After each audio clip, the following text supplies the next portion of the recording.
The What to Read Next podcast helps you build a TBR of future favorite books. In each episode, Lori and Maine interviews authors and book influencers to recommend books they loved for you to pick up today. If you're an avid reader, always looking for your next great read, then the show's for you. Hi, Katie. Welcome to What to Read Next podcast. I am so excited to be here. Thank you for having me. So, Katie, tell us a little bit about yourself. So I am the marketing associate for Sourcebooks, Casablanca, and Bloom Books. So I get to touch everything romance and romance adjacent at Sourcebooks. And before I was at Sourcebooks, I was actually an indie bookseller. So I have deep love for my indie booksellers out there and also all romance readers across the board. I love this. And you're in Naperville, which is like, I lived in Chicago during the pandemic. So I have fun memories about like all these great bookstores that are around there. Like you got Love Sudaro, you got like a bunch of like cool, like, you know, pro-romance bookstores, you know? Yes, absolutely. And there's some in the city and the suburbs. It's so much great indie love here. Yeah, so I love this. All right, so we're gonna talk books, all things book today, all things romance, all things. So where do you want to start? Do you have a genre you want to start with, or? I mean, why don't we talk about the books that everyone is talking about, which is Katie Roberts' Dark Olympus series. Yes. This is me telling you, if you haven't picked up this series, what are you waiting for? We're 2 books in. Neon Gods came out last year, which is the start of the series. It's Hades and Persephone. And Electric Idol just came out in January. And then we have Wicked Beauty out in June. And more to come in 2023. Each one gets its own Katie Robert twist on Greek myths, but it's modern, it's fun, it's sexy. There's so much to love in this series. And it is high heat. Like it is high heat. The signature Katie Robert high heat. You know? Yes, absolutely. So I think is a Wicked Beauty is a polyamorous. Yes, it is. That one is a throuple. And my colleague and I joke that we get to type that word out into emails now. I love this. Yeah, I like there's something to be said. I'm not a huge fan of love triangles. So I'm like, why do you just have a poly? Like, why do you just have a throuple? You know, yes. More the merrier. Yes, always. So I love this. All right, so what's next? Maybe let's talk about rom-coms. I mean, summer is around the corner, and I think rom-coms are appropriate any time of the year, but I know a lot of people pick them up for their summer reading. Obviously, one of our hottest titles this summer is Husband Material, which is the sequel to Boyfriend Material. And I normally in romance, I'm all about, you can pick up any book. Authors are such experts at crafting these wonderful standalone stories while also, you know, introducing you to side characters. You get siblings, neighbors, anything fun like that. But Alexis has written us a sequel to Boyfriend Material. So you have plenty of time to read that before August, which is when Husband Material comes out. It's Alexis's signature humor. It's fun. It's quirky. There's so much to love there. It's a fun British rom-com. Yes. Like it has British humor and it has like signature dry humor that is just like, it's fun. You're gonna laugh out loud reading this book. If you don't laugh, maybe rom-coms aren't for you. Yeah, like this one is a rom-com. Like, you know, sometimes we market books and we're like, oh, it's like a rom-com, but it's not, doesn't have the comedy. No, this one has comedy. Yes. Yes. So much love there. I love it. And then in May, we have actually a couple exciting releases. We have The Stand-In coming from Lily Chu, which is kind of the heroine swaps lives momentarily with an actress. And so she's kind of, you know, thrust into this world of glamour that she's not used to. And it's set in Canada, which is really fun. And it's one I'm really excited about to get out into people's hands. I love this. Yeah. And then we have Never Been Kissed, which is Timothy Janowski's debut. It's really perfect for that, you know, introduction to romance. It's lower heat, kind of fitting into that new adult genre, and it's set at a drive-in. So like anyone who's had that like first time summer job during college, like this book just absolutely captures that feeling so perfectly. I love this, and it's a good reminder for to all the boys to love before. Like Yes. that's like a good if you like that, series of rom-coms, then this book is for you. Yes, absolutely. It's so much fun. And um, if we have time later, I'll talk about Christmas books, which Timothy has a Christmas book coming out with us. Mhm. Other rom-coms, we have Four Ways to Wear a Dress, which is kind of for that Sisterhood of the Traveling Pants fan, but kind of updated for, I'll say, the millennial reader. Mhm. This is the first book that is introducing a group of friends who all share a magical, I'll say magical in quotes here, dress that fits them all, and it just kind of brings them good luck throughout their life changes in their 20s. Ooh, I like this. Yes. It's a fun, the cover, like, to me screams beach read. I think anything can be a beach read, but like it's got a Yeah. girl sitting on a beach with a surfboard. Like you can't get more beach than that. Yes. Oh my gosh. Yes. Like beach reads are go to, and this is like a sisterhood of traveling pants update. So, Yes. what more can you ask for? Yes. Yes. And then we have the third book in Ronnie Lauren's series. The newest one is For You and No One Else. It's set in New Orleans, following slightly interconnected characters. You can absolutely read these all as standalone, and they really tackle. Ronnie really balances the humor with the heat and the sometimes more serious topics, but all in all, a super wonderful romance. And this series is so good. I love the fact that it was like it was really topics that are actually they're relatable and stuff like that. Yes, Like you dealt with mental illness and like different things and different, but it had high heat and it had a good romance, that you yes, root for. yes. There is so much to love in that series. I absolutely agree, and she has a really really great backlist if you're looking for more um, serious toned, that deals with um, friends who've come together back into adulthood after in their high school years experienced a school shooting. So if you're looking for something more serious that does bring that emotional level to your romance, definitely check out her backlist. Yeah, and that's a 4 book series that you can binge on, and they're so good. Yes, yes.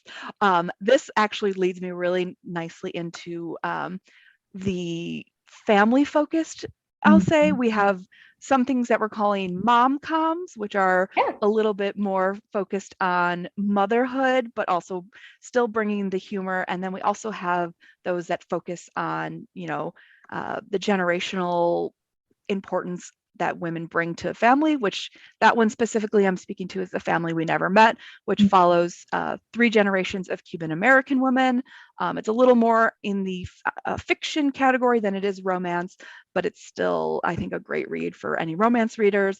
But if you're looking for a little more calm in your rom-com, of course, we have The Unplanned Life of Josie Hale, which is out in May, which is kind of like three men and a baby, but it's 2 men in this situation, and the mother, um, bringing up. She finds out that she's unexpectedly pregnant as soon as she's filed for divorce, and so she's kind of scrambling to put her life together. So I think focusing in on that, like, new mother while also trying to um, figure out her love life. I love So that it. one, that's going to be a really fun one. We have 2 that deal with wonderful neighbors. Welcome to the Neighborhood by Lisa Rowe, which is it has pulled some from her life living in New Jersey Mhm. and dealing with some nosy neighbors, as well Mhm. as then in August we have with Neighbors Like This that deals with with some garden gnomes and the HOA. So lots of fun and humor to come there. I love this. And Welcome to Neighborhood is perfect if you love the Real Housewives of New Jersey. Yes, Just a yes, specific comp. If you're a Housewife fan, Welcome to the Neighborhood will be your bug. yes, it absolutely will. It's got that, like, nice. I want to know what's going on in everyone's lives around me. Yes. Yes. If you're looking for small town romance, we do have a lot of Carolyn Brown coming out this year. She puts a nice southern spin on everything. Um, most recently, The Honeymoon Inn and Bride for a Day came out. Both are available now, but we do have more upcoming books, including a Christmas book from Carolyn Brown to look forward to. Oh my gosh. If you want to stay in the South, we do have the conclusion to Sharon Sala's Blessings Georgia series, which is The Best of Me is number 13. So small town romance fans, there's 13 books there to binge now. Perfect for you. Perfect. If you want something small town that's a little bit different, we have books from Jackie Ashenden. Her Backlist series is set in Alaska, and her new upcoming series, Find Your Way Home, is small town but set in New Zealand, where she is from. Oh my gosh, I love a New Zealand book. They're like, it's such a hidden town. It's like such a beautiful place that I want to travel to, and yet we're not allowed to because Right. they're COVID very seriously. Yes. I mean, so if you need that armchair travel, Jackie Ashenden is definitely need to be on your list. She, absolutely captures the beauty of New Zealand in this one. And I can't recommend Find Your Way Home enough there. Yes. And then I'm going to take a completely different turn and go into fantasy and paranormal. We have quite a bit here. I'm going to first focus in on fantasy romance.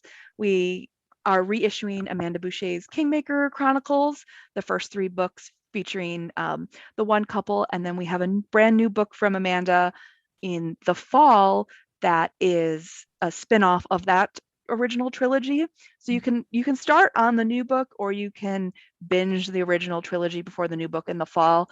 But if you're a fan of Sarah J. Maas or Jennifer Armentrout, these books are for you. Like, absolutely. And in that same vein, we do have Scarlett St. Clair on our Bloom Books list, which talk about high heat, mythology, Hades and Persephone, so addicting. Like, when we first acquired Scarlett, I think I binged her entire backlist in a week because I couldn't stop. So good, so delicious. And then we have, vampires in King of Battle and Blood. So she's got a little bit of everything for everyone there. I know. I just got the arc for the new one and I was like dying for it. I was like, oh my God, my day was made. Because I read Kin and Bad and Blood, her vampire one in one sitting.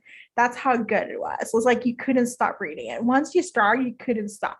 Right. There, the pacing on that is just so perfect. You're like, okay, it's not a cliffhanger, but I don't want to stop. I don't want to stop.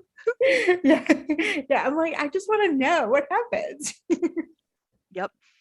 And then if you want a little bit of rom-com with your paranormal, your fantasy, we have both Boss Witch, which is out in April, and then Extra Witchy from Anna Aguirre, as well as her backlist, Witch Please, which came out in the fall. So if you're looking for both small town, but also witchy, but also rom-com, this series is definitely for you.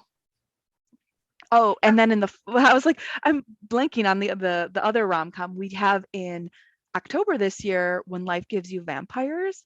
It's got like dumpling elements to it because there's a body positivity storyline, because she is a plus size woman who gets turned into a vampire, and she has to come to terms with being like, oh, well, this is the body I'm stuck in for forever because I'm now immortal, and she has to come to accept her she's a fat woman who is now a vampire.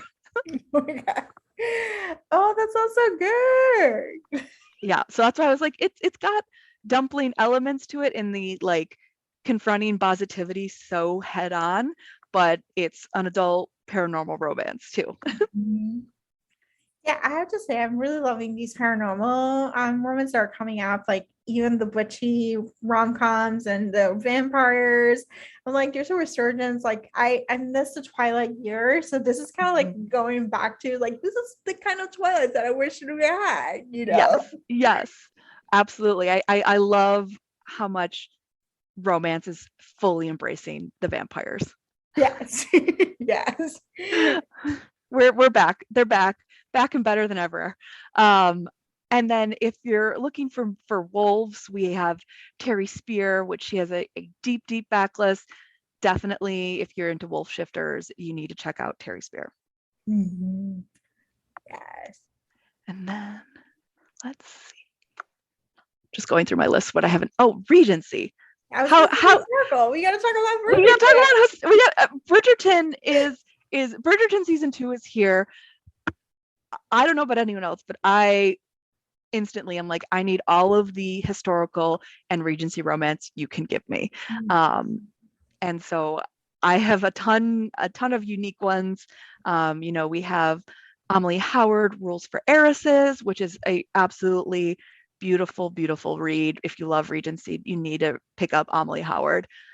We have Anna Harrington, if you like it a little sexier. Newest book, Relentless Rake, as well as Remarkable Rogue, and then the previous titles in that series are also available. Coming out this summer, we have what we're calling the Byronic Book Club. The first one is Up All Night with a Good Duke.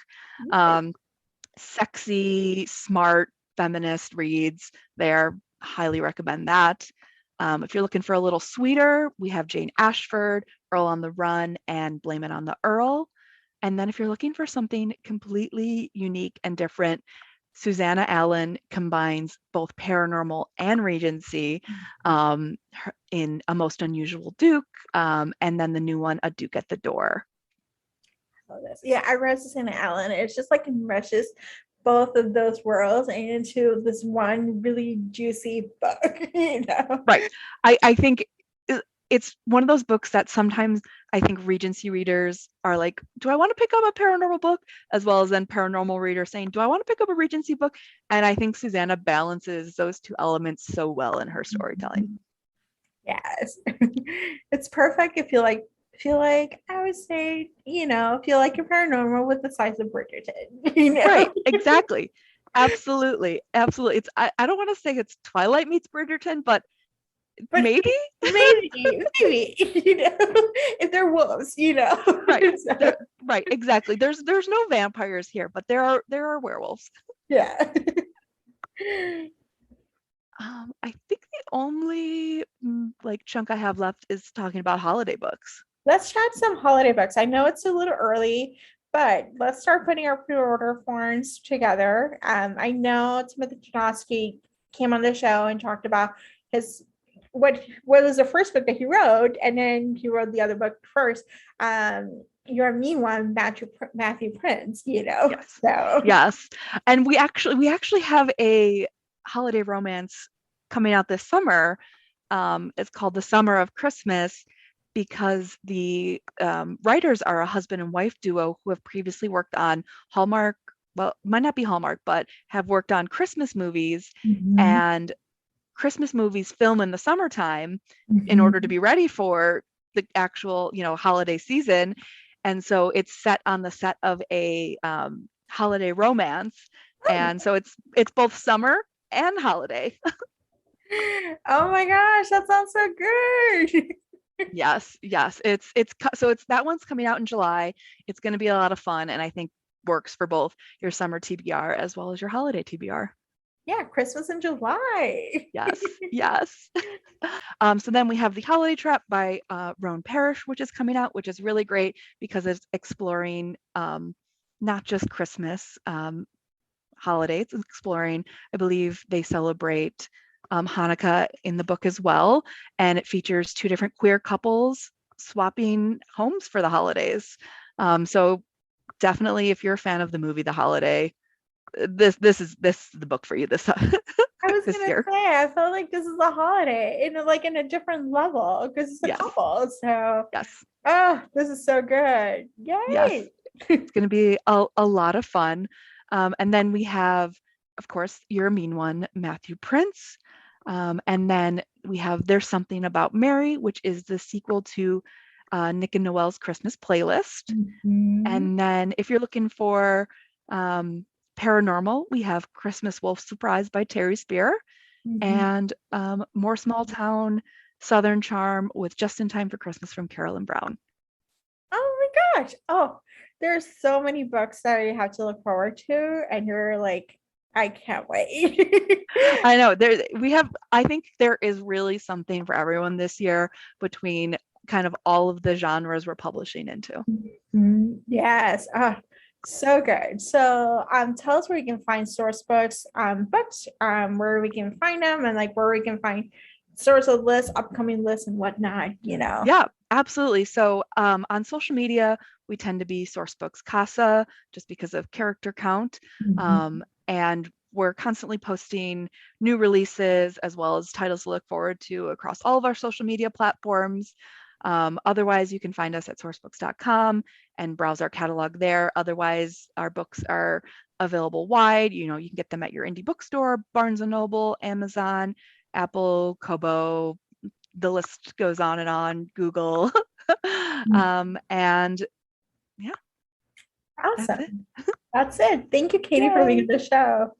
Absolutely. I hope I did okay. If you enjoyed this podcast, feel free to share with friends, subscribe, rate, and review the show. This is the easiest way to support this podcast. For a list of books mentioned and other romance recommendations, please visit whattoreadnextblog.com. The What to Read Next podcast is part of the Frolic Podcast Network. Please visit frolic.media/podcast to discover new shows to tune in. Thank you so much for listening. Have a great day.